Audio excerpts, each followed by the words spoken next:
Monsieur le ministre des Finances, mu ngi ñàkk tooy xepp si wax ci bor bi et il y a de quoi, pourtant il fait pas chaud dans la salle, monsieur le ministre,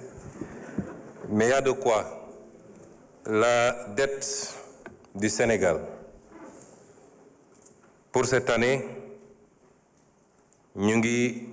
war a servir la dette à hauteur de 5 milliards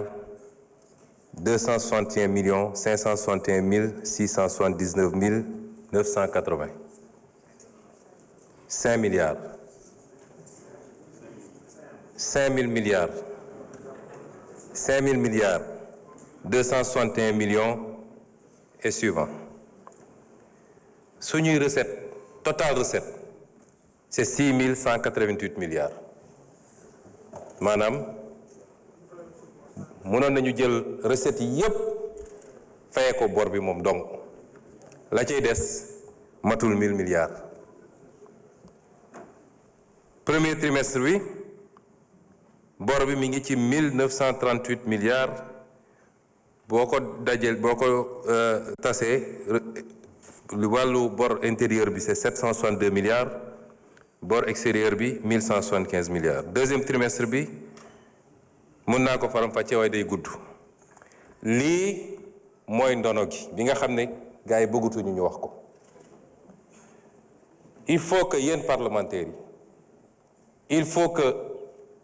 les cadres les intellectuels parce que débat bi mënuñu koo gaaw a suul ndax moo arrangé nit ñi mais tout part de là mooy lan nga fi fekk ak lan nga mën a demee. su ma jëfee comparaison ñoom bi ñuy egsi 2012 l'encours de la dette bi nga xam ne moom la régime bi fi jógoon bàyyi c'était 2704 milliards ñoom ñu ngi ñu bàyyil 23 666 milliards l'encours de la dette mooy ful nañ ko 10 boo seetee loolu ñoom ba ñuy doon 39% du PIB la ñu doonoon ci dette bi 39% ci PIB mooy alalu réew mi yépp boo ko dajalee bor bi fanweer ak juróom-ñeent la woon ñoom ñu bàyyil ñu fi 119% du PIB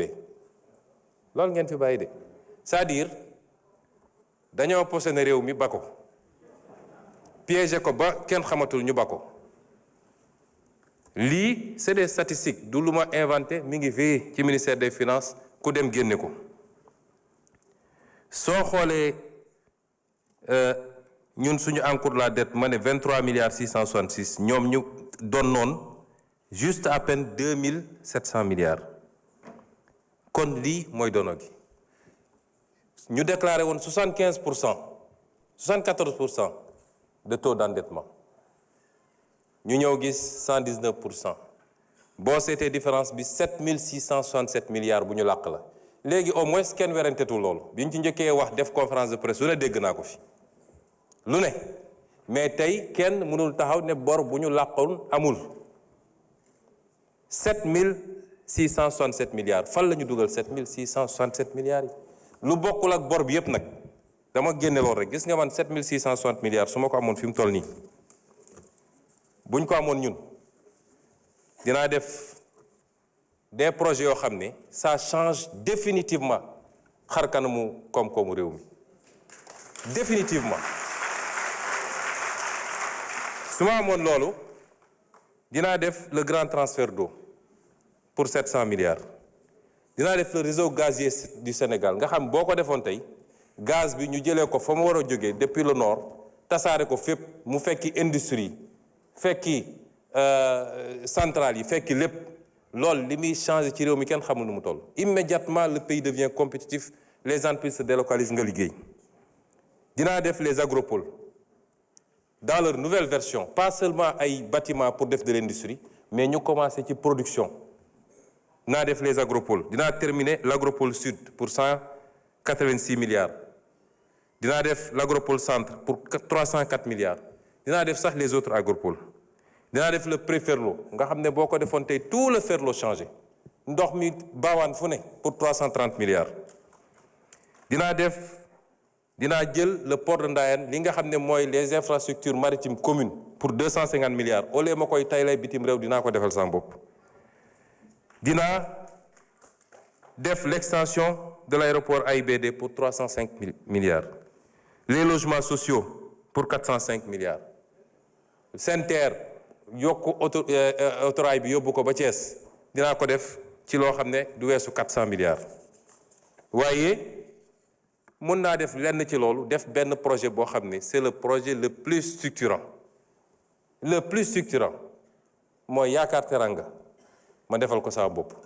J'ai besoin de 4500 milliards. Je fais Yaakaar Teranga. On donnera l'énergie à 60 francs le kilowattheure aux Sénégalais et aux industriels. Imaginez l'impact de ces projets-là sur la société. Où est-ce qu'ils ont mis l'argent? Duñ ma ne Diamniadio la ñu gas tabax ay immeubles wala ci ay stade lañ ko def wala. Et c'est ça li tax man mënuma d'accord ak ñu bëri ci li ñu bëgg parce que lii wax nañ ko Sénégalais ñu ngi leen ko wax saa su ne te teewul malgré tout on a fait des efforts mais balaa may ñëw ci loolu cette dette elle est odieuse dafa am lu ñuy wax la dette odieuse parce qu'elle a été contractée en tout cas pour une partie les 7600 milliards elles ont été contractés sur le dos des Sénégalais sans que Assemblée nationale valide ko sans que mu jaar par les circuits. C'est une responsabilité extraordinaire mais ñun bu ñu bëggee changer réew mi bu ñu bëggee demander aux Sénégalais ñu def ay sacrifices. La question c'est pourquoi les étudiants patienteraient? Pourquoi les commerçants, les syndicats, etc. bu dee ñun lii lépp am na ba pare ñu ko def ne fi fang dara fekku leen fi kuñ ci jàpp sax ñi ngi pexe nuñ koy génne kuñ ci jàpp sax suba ngoon ñi ngi pexe naka lañ koy rëccalee mu dem. dossiers yi yëpp ngeen dégg amuñu ma man daan ko wax de awma ci benn yaakaar boo moytul France lay mujje xam ngeen ndax lan te loolu moo tax nag problème am parce que amoon na fi première alternance am fi deuxième alternance ñu ne CREI traque des biens fan la mujje fenn te pourtant et c'est le lieu de féliciter les corps de contrôle de ce pays, l'IGE, la Cour des comptes, la CENTIF, qui font un travail extraordinaire, documenté, très précis. Mais su ma waxee ñu ne day critiquer du ma dugg ci ñenn du ma tudd ñenn ñi mais dossier bu dem ñu yàq ko 2 ans mënuñu génne benn dossier te yàlla xam na ni dossier for yenu la loolu mooy problème Sénégal et c'est pourquoi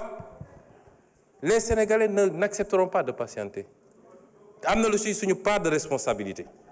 parce que ñun ñoo war a mettre les gens qu'il faut là où il faut ñu def le travail qu'il faut c'est à nous de le faire et cette dette elle est odieuse parce qu'elle a été conclue sans l'approbation des Sénégalais à travers les instances qu'ils ont désignées ñi def responsabilité chaîne bi dafa bëgg ba ci Cour suprême sur la dette extérieure c'est la Cour suprême moom mooy génne benn lettre d'habilitation ne